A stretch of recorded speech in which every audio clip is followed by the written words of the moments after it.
श्री शिवाय नमस्तुभ्यम। हम सबको पता है कि 3 जनवरी को साल का पहला पौष का बुधवार पड़ रहा है। और अगर आपकी लाइफ में बहुत ज़्यादा प्रॉब्लम है, चाहे वो प्रॉब्लम धन संपदा को लेके हो या फिर आपकी फैमिली में लोग बहुत ज़्यादा उदास रहते हैं, लड़ाई झगड़े बहुत ज़्यादा होते हैं, तो आज शाम को आपको अपने किचन में बस एक दीपक चावल डाल के जला देना है। आपकी जो भी कामना होगी वो सारे विश पूरी होगी, जो कि पूज्य गुरु जी की कथा से सुन के बहुत अच्छे से आपको बताऊंगा। ठीक है, इस पूरी वीडियो में हम लोग 4 उपाय की बात करेंगे और चारों उपाय आपकी फैमिली के लिए, मनोकामना के लिए, धन संपदा के लिए होंगे और बीमारी के लिए। तो सारे उपाय ध्यान से समझेंगे, है ना। चलो सबसे पहले हम लोग उपाय की बात करते हैं जो हमें किचन में करना है।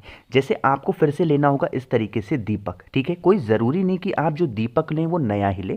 आपने जो दीपक दीपावली में इस्तेमाल किया था वो दीपक भी ले सकते हो। ठीक है, दीपक लेना और उस दीपक के साथ आपको थोड़ा सा चावल लेना है, बहुत ज़्यादा नहीं, ना ही गिनती करनी है।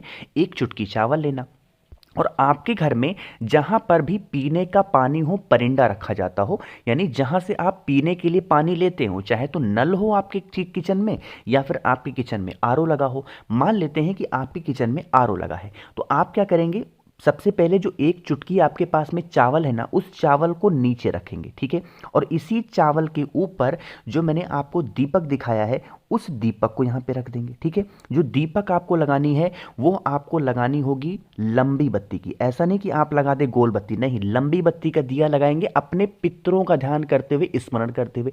कहोगे भैया पितरों के लिए क्यों लगाएंगे, आप इनका भी कारण समझो। अगर हमारे घर में धन को लेकर कोई प्रॉब्लम होती है या फिर हमारे घर में लोग बीमार बहुत पड़ते हैं, मतलब दवा भी खाते हैं बीमार भी पड़ते रहते हैं, ये कंडीशन है, या फिर आप कर्ज में बढ़ते जा रहे हो, आपके घर में लड़ाई बहुत हो रही है, तो आपने अगर सब उपाय करके देख लिया फिर भी ये प्रॉब्लम सॉल्व नहीं हो रही है, तो कहीं ना कहीं ये पितृदोष के कारण होते हैं। ठीक है, तो आपको इसी पितृदोष को दूर करने के लिए बुधवार को ये उपाय करना चाहिए। ठीक है, तो क्या करिए, आपने चावल रख दिया यहाँ पे नीचे और आपने दीपक जला दिया। जो दीपक आपको जलाना होगा वो घी का दिया जलाओगे और लंबी बत्ती का जला देना। जलाने के बाद में अपने पितरों से विनती करेंगे, प्रार्थना करेंगे कि हमसे जो भी गलतियां हुई हों जाने अनजाने में, आप हमें नादान समझ के माफ़ कर दें।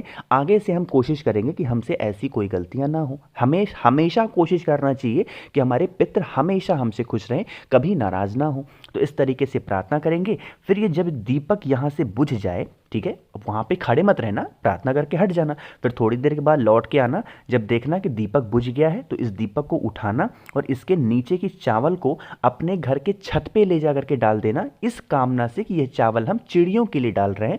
अब उसको खा कोई भी ले, चिड़ियों के लिए डाल देना। और इस दीपक को आप चाहें तो किसी नदी प्रवाहित में, मतलब नदी तालाब में प्रवाहित कर सकते हैं। करके देख लीजिएगा, 1 से 2 बुधवार सब करके देखिएगा आपकी प्रॉब्लम पहले कैसे थी बाद में कैसे हुई ना, आप आके एक बार कमेंट सेक्शन में ज़रूर बताइएगा। बहुत प्यारा सा उपाय है, करिएगा ज़रूर। ठीक है, तो यहाँ पे हम लोगों ने पहले उपाय की बात कर ली है। अब यहाँ पे हम लोग आगे बढ़ते हैं अपने दूसरे उपाय की तरफ। हमको ये पता है कि बुधवार का दिन किसके लिए होता है, भगवान गणेश के लिए। अरे मानते हो कि नहीं मानते हो, तो भगवान गणेश को कोई भी चीज़ कितनी प्रिय है, जो दूरवा होती है सबसे, यहाँ तक कि मोदक से भी ज़्यादा प्रिय उनको क्या है, दूरवा। तो अब इस उपाय में हमें दूरवा लेनी है और कुछ सामान और लेने हैं। उससे पहले समझो कि फ़ायदे क्या होंगे।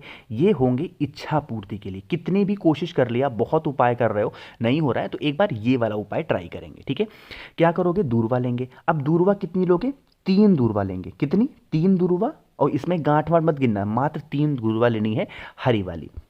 3 दूरवा के साथ 7 चावल के दाने जो कहीं से खंडित ना हो, टूटे ना हो, खड़े खड़े चावल के दाने, इतना ले लिया। और उसके बाद में एक बेलपत्र लेंगे। ये 3 सामान लेंगे। मेरी बात बहुत ध्यान से सुनना, इन तीनों चीज़ों को अलग अलग जगहों पे हमें चढ़ाना होगा। सबसे पहले जल भर लेंगे, कहाँ से, अपने घर से लेके पहुंच जाना महादेव के शिवलिंग के पास में। मैंने आपको कई बार बता रखा है, महादेव का पूरा परिवार कहाँ पे विराजमान है, शिवलिंग के ऊपर ही। तो आपको क्या करना है, सबसे पहले फेस रखना उत्तर दिशा, नॉर्थ डायरेक्शन। जो आपके पास में 1 लोटा जल है वो महादेव के शिवलिंग के ऊपर श्री शिवाय नमस्तुभ्यम बोल के चढ़ा देना। पहला काम खत्म हुआ। आपके पास में 7 चावल के दाने हैं, अरे हैं कि नहीं है, तो सबसे पहले हम खुश करने की कोशिश करते हैं माता अशोक सुंदरी को। तो चावल के दाने को, 7 चावल के दाने को माता अशोक सुंदरी के स्थान पे आपको चढ़ा देना है, श्री शिवाय नमस्तुभ्यम का ध्यान करके। ठीक है, यहाँ पे चढ़ा दिया। बाकी आपके पास में 3 दूरवा है कि नहीं है, तो उन 3 दूरवा को शिवलिंग पे जो स्थान होती है भगवान गणेश का स्थान, उनके स्थान पे 3 दूरवा चढ़ाएंगे। चढ़ा दिया 3 दूर्वा। अब आपके पास में लास्ट में है एक बेलपत्र। उस एक बेलपत्र को आपकी लाइफ में जो भी इच्छा पूरी नहीं हो पा रही है, बहुत सारे उपाय कर रहे हो, पशुपति व्रत भी कर रहे हो, तो आपको अपनी कामना से उस एक बेलपत्र को महादेव के शिवलिंग के ठीक ऊपर समर्पित कर देना, जिसकी डंडी रखना माता अशोक सुंदरी की तरफ और पत्ती का मुख रखना आप अपनी तरफ। एक बार करके देख लेना इस उपाय को। अब इस उपाय के लिए कोई आपको कहीं जाने की ज़रूरत नहीं है। आप चाहें तो ये उपाय अपने घर पे भी कर सकते हैं, चाहे तो मंदिर कर सकते हैं, कहीं पे भी सुबह दोपहर शाम रात कभी भी कर सकते हो, ठीक है। लेकिन करिएगा ज़रूर, प्यारा सा है और आसान सा उपाय है ना। 2 उपाय की बात हमने कर ली है। आगे बढ़ते हैं इस वीडियो में हम लोग अपने तीसरे उपाय की तरफ, जो कि ये भी बहुत अच्छा है। लेकिन क्या है इसके फ़ायदे और कैसे करना है, उससे पहले जल्दी से लाइक कर दीजिए वीडियो को, और जिसने अभी तक चैनल को सब्सक्राइब नहीं किया है तो जल्दी से चैनल को सब्सक्राइब करेंगे, ठीक है। चलिए सबसे पहले बता देते हैं इस तीसरे उपाय के आपके फायदे क्या होंगे। यह उपाय होगा आपकी बीमारी के लिए, है ना। पहले उपाय की हमने बात कर ली है, जो कि होगी आपकी फैमिली में खुशियों लाने के लिए। दूसरे उपाय की बात की इच्छा पूर्ति। तीसरा उपाय बात करने बीमारी को खत्म करने के लिए, ठीक है। उसके लिए आपको लेना होगा इस तरीके से पीला चंदन। कोई ज़रूरी नहीं कि जो चंदन यहाँ पे दिख रहा है वही चंदन लो, नहीं, कोई भी पीला चंदन आप ले सकते हो, ठीक है। पीले चंदन के साथ आपको लेनी होगी एक बेलपत्र, बहुत ही ज़्यादा प्यारी सी, बहुत ज़्यादा सुंदर सी, ठीक है। ले लिया। समझने की कोशिश करेंगे। मैंने आपको जो पीला चंदन दिखाया है ना, आपको भगवान गणेश का स्मरण करते हुए या फिर किसी भी देवी देवता का, अब बुधवार के दिन उपाय कर रहे हो तो भगवान गणेश का ही ध्यान करोगे। आपको क्या करना है, एक एक बिंदी आपको इन तीनों पत्तियों पे लगा देनी है। जैसे मैं लगा रहा हूँ ना, बस पूरे पत्तियों पे नहीं लगानी, सिर्फ एक एक बिंदी आपको उसी पीले चंदन से इन पत्तियों पे लगा देनी, ठीक है। लगा दिया। उसके बाद इस एक बेलपत्र को उठाएंगे और लेके चले जाएंगे कहाँ पे, महादेव के शिवलिंग के पास में। साथ ही साथ एक लोटा जल भी अपने घर से तांबे के लोटे में लेकर के जाना। फेस रखेंगे उत्तर दिशा यानी कि नॉर्थ डायरेक्शन। आपको क्या करना है, सबसे पहले एक लोटा जल महादेव के शिवलिंग के ऊपर समर्पित करेंगे, श्री शिवाय नमस्तुभ्यम का ध्यान करके चढ़ा दिया। अब आपके पास में जो एक बेलपत्र आपने सजाया है ना, सबसे पहले भगवान गणेश के स्थान पे उस एक बेलपत्र को टच कराएंगे मयूर ध्वज के नाम से। किसके स्मरण कर, मयूर ध्वज का नाम लेकर के भगवान गणेश के स्थान पे टच कराएंगे। एक बार बस छुआ देना, ठीक है। टच करा दिया। और टच कराने के बाद में जो भी इंसान आपके घर में बीमार होगा, जो भी इंसान बीमार है, उसका ध्यान करते हुए नाम और गोत्र बोल करके महादेव के शिवलिंग के ठीक ऊपर उस बेलपत्र को चढ़ाएंगे, ठीक है। जिस तरफ आपने पीले चंदन को लगा रखा है वो शिवलिंग को टच होना चाहिए। दोनों में से किसी भी साइड लगा लो, लेकिन जिस भी साइड लगाया है वो शिवलिंग को टच होना चाहिए। एक बार करके देखिए इस उपाय को। नाम और गोत्र बोल देना। इनको भगवान गणेश के स्थान पे पहले इसलिए टच कराएंगे, इनको विघ्नहर्ता के नाम से हम जानते हैं। हमारे जीवन के जितने विघ्न होंगे, कष्ट होंगे ना, ये दूर जरूर करेंगे, ठीक है। करिएगा जरूर। तो 3 उपाय हो गए हैं। एक सबसे आखिरी और सबसे आसान उपाय की बात करते हैं, जो कि हमारा चौथा उपाय है ना। कहोगे भैया ये उपाय किनके में काम आएगा, तो ये स्पेशली जो उपाय है ये है 2 रिलेशन को मजबूत करने के लिए, ठीक है। वो रिलेशन चाहे हस्बैंड वाइफ का हो, भाई बहन का हो, सास ससुर का हो, मतलब पूरे घर में अगर किसी से भी आपका बनता नहीं है ना, रिलेशन को मजबूत स्ट्रॉन्ग करने के लिए इस उपाय को करेंगे, ठीक है। देखो आपको लेना होगा इस तरीके से शहद, ठीक है। बहुत ज़्यादा नहीं लेना, लेकिन आपको थोड़ा सा शहद लेना।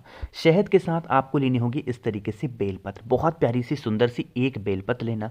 जो आपके पास में शहद है ना, उस शहद की सिर्फ और सिर्फ एक एक बिंदी नीचे की दोनों पत्तियों पे लगाएंगे। कहाँ पे, नीचे। ऊपर की पत्ती पे कुछ भी नहीं करना है, सिर्फ नीचे की दोनों पत्तियों पे शहद लगा देना, ठीक है। लगाने के बाद में एक लोटा जल लेंगे, अपने घर से जल भरना और पहुंच जाना महादेव के शिवलिंग के पास में। क्रम समझिएगा, तरीका समझिएगा जो बात बताने जा रहा हूं।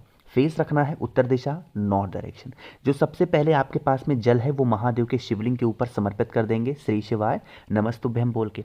जो एक बेलपत्र को आपने शहद से सजा रखा है ना, आपको पता है ये जो स्थान होती है ये होती है माता का हस्तकमल, यानी कि माता का कटी भाग भी बोलते हैं।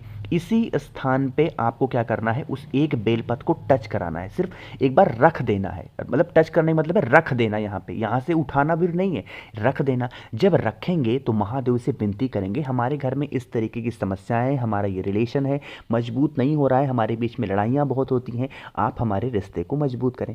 इस तरीके से प्रार्थना करेंगे और उसके बाद में महादेव की चौखट पर बैठ करके 2 मिनट तक आपको ओम नमः शिवाय या फिर श्री शिवाय नमस्तुभ्यम का जप कर लेना। आंखों को बंद नहीं करना है, आंखों को खोलना है, महादेव को देखते देखते उस मंत्र का स्मरण करना है। करके देखिएगा, चाहे वो हस्बैंड वाइफ हो, भाई बहन हो या फिर घर का कोई सदस्य हो, बहुत ज़्यादा अगर आपके घर में लड़ाइयाँ होती हैं तो सारे कष्ट खत्म होंगे। वीडियो पसंद आई हो तो लाइक करिएगा, कुछ पूछना है नीचे कमेंट सेक्शन में पूछें, मुझसे फ़ोन पे बातें करनी है तो आप हमें इंस्टाग्राम या फिर फेसबुक पे भी फॉलो कर सकते हैं, जिसके लिए सर्च करिएगा द नेचुरल प्लैनेट 108। और अगर आप हमसे प्यार करते हैं, हमें मानते हैं, तो नीचे ज्वाइन का बटन है, अपने घर में किसी को भी दिखा करके ज्वाइन करा सकते हैं। वहाँ पे हम लोग बहुत सारी बातें वीडियो कॉल पर भी कर सकते हैं। और हाँ, अगर आप अभी तक चैनल को सब्सक्राइब नहीं किए हैं तो जल्दी से चैनल को सब्सक्राइब करिएगा। श्री शिवाय नमस्तुभ्यम।